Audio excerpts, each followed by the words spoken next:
तो ओम नमः शिवाय, श्री शिवाय नमस्तुभ्यम, जय श्री महाकाल। जी हाँ भक्तों, क्या आपका भी जो बच्चा है उसका जो मन है वो पढ़ाई में बिल्कुल भी नहीं लगता। आप लोग बहुत ज़्यादा परेशान हो उसकी पढ़ाई के लिए कि आखिरकार आपका जो बच्चा है वो पढ़ता क्यों नहीं है। आप जब भी उसको पढ़ाने के लिए बैठाते हो तो कहीं वो घूमने चला जाएगा, कहीं खेलने चला जाएगा, कहीं कुछ करने लगेगा, कहीं कुछ करने लगेगा, लेकिन पढ़ेगा बस बिल्कुल भी नहीं। आप लोगों की समझ में भी नहीं आता कि आखिर ऐसा क्या हो गया है जिसके कारण आपका जो बच्चा है वो नहीं पढ़ता।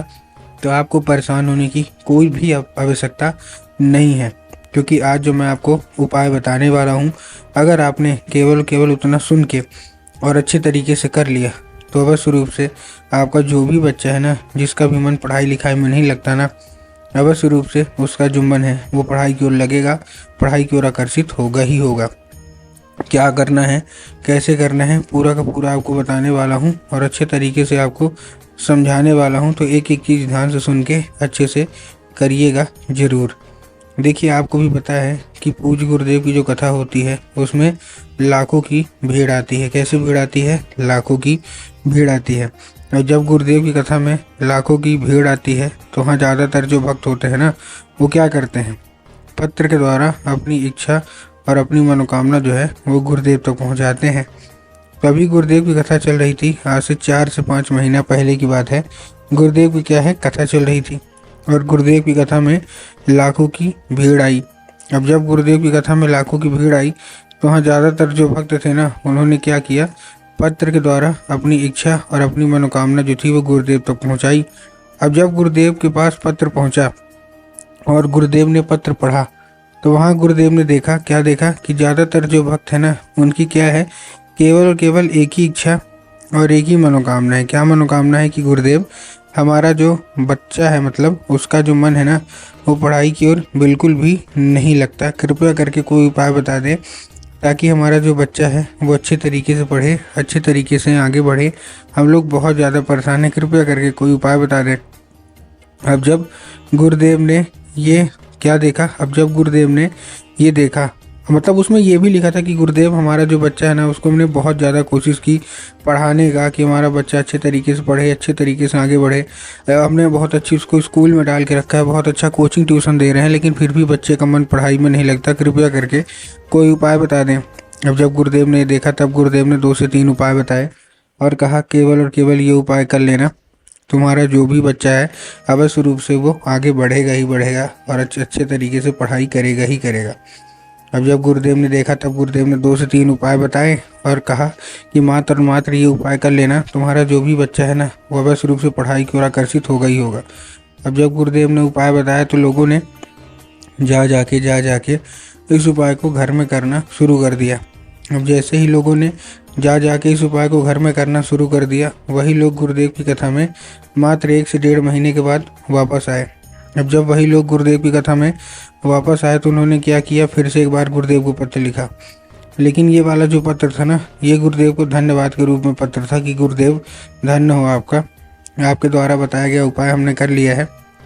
हमारी सारी की सारी इच्छा और सारी की सारी जो मनोकामना है ना, वो पूरी हो गई है। हमारा जो बच्चा था, जिसका मन पढ़ाई में बिल्कुल भी नहीं लगता था, अब वो बिना कुछ बोले, बिना कुछ कहे, केवल और केवल पढ़ाई ही करता है।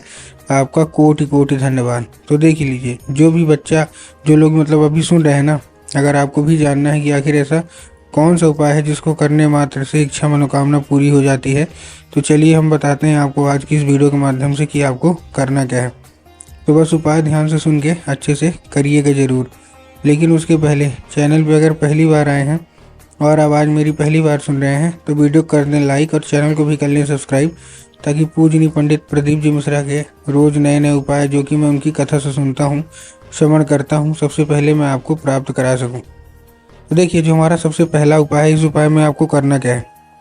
जो हमारा सबसे पहला उपाय है, इस उपाय में सबसे पहले आपको लेना क्या है, इस उपाय में आपको सबसे पहले केवल और केवल एक काम करना है, 3 काली तिल और 1 धतूरा। क्या क्या लेना है, 3 काली तिल लेना है और 1 धतूरा लेना है।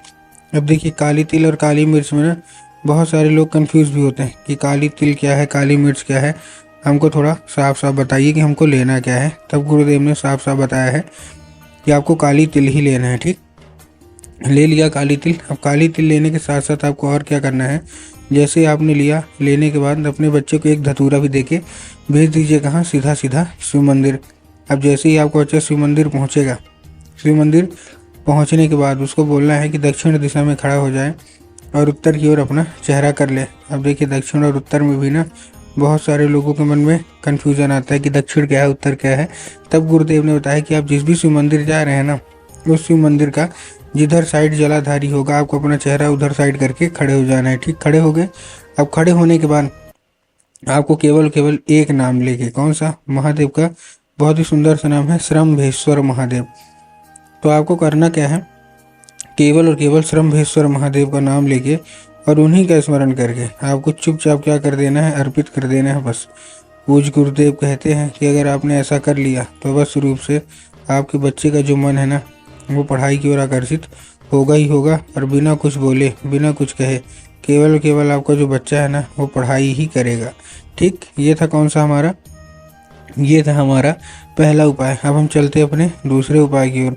अब देखिए जो हमारा दूसरा उपाय है, दूसरे उपाय में आपको करना क्या है, जो हमारा दूसरा उपाय है, इस उपाय में आपको सबसे पहले लेना क्या है। देखिए इस उपाय में आपको जो सबसे पहले जो चीज़ लेना है, वो आपको लेना है एक लाल फूल। जितनी भी माताएं हैं ना, आपको एक लाल फूल लेना है। अब जब आप लाल फूल लेंगे तब आपको ध्यान रखना है कि जो फूल है ना वो कहीं से भी कटा फटा या खंडित नहीं होना चाहिए। बहुत सबसे पहले आपको यही चीज़ ध्यान रखना है। ठीक, उसके अलावा आपको ध्यान रखना है कि जो फूल है वो तो ठीक है, गुलाब का होगा तो बहुत अच्छी बात है। एक चीज़ का ध्यान और रखिएगा। क्या ध्यान रखना है इसमें, आपको इसमें ये ध्यान रखना है कि आपके घर में इस उपाय को करने के लिए माता सरस्वती की फ़ोटो या मूर्ति होना अति आवश्यक है। अगर आपके घर में माता सरस्वती की फ़ोटो या मूर्ति है तब तो अच्छी बात है, लेकिन अगर आपके घर में माता सरस्वती की फ़ोटो या मूर्ति नहीं है तो आपको बाज़ार जाना है और माता सरस्वती की फ़ोटो या मूर्ति लाना है और अपने घर में उनको स्थान देना है। ठीक, दे दिया। अब देने के बाद आपको करना क्या है, जैसे आपने दे दिया स्थान, देने के बाद आपको चुपचाप शाम के वक्त में आपको क्या करना है, एक लाल फूल क्या करना है, अर्पित करना है। और लाल फूल अर्पित करने के बाद उसको औषधि के रूप में मांगना है कि माता कृपया करके हमको इसको औषधि के रूप में प्रदान करिए। अब क्या होगा, अब ये औषधि का रूप ले लेगा। अब उसी रात जब आपका बच्चा अच्छे तरीके से खाना पीना खा के अच्छे से सो जाए तो आपको लाल फूल उठाना है और अपने बच्चे के माथे पे 2 से 3 बार उसको फेर देना है बस। पूज्य गुरुदेव कहते हैं कि अगर आपने ऐसा कर लिया तो अवश्य रूप से उस फूल के जरिए स्वयं माता सरस्वती है वो उसके दिमाग में प्रवेश कर जाएंगी और उसका जितना भी दिमाग इधर उधर के कामों में लगता है वहाँ से ना लग के उसका जो दिमाग है ना केवल और केवल पढ़ाई की ओर ही लगेगा। तो उम्मीद करता हूँ आज के जितने भी मैंने आपको उपाय बताएं सारे के सारे अच्छे तरीके समझ में आ गए होंगे, और उपाय अच्छे लगे हैं तो कमेंट बॉक्स में हर हर महादेव अवश्य रूप से लिख दें।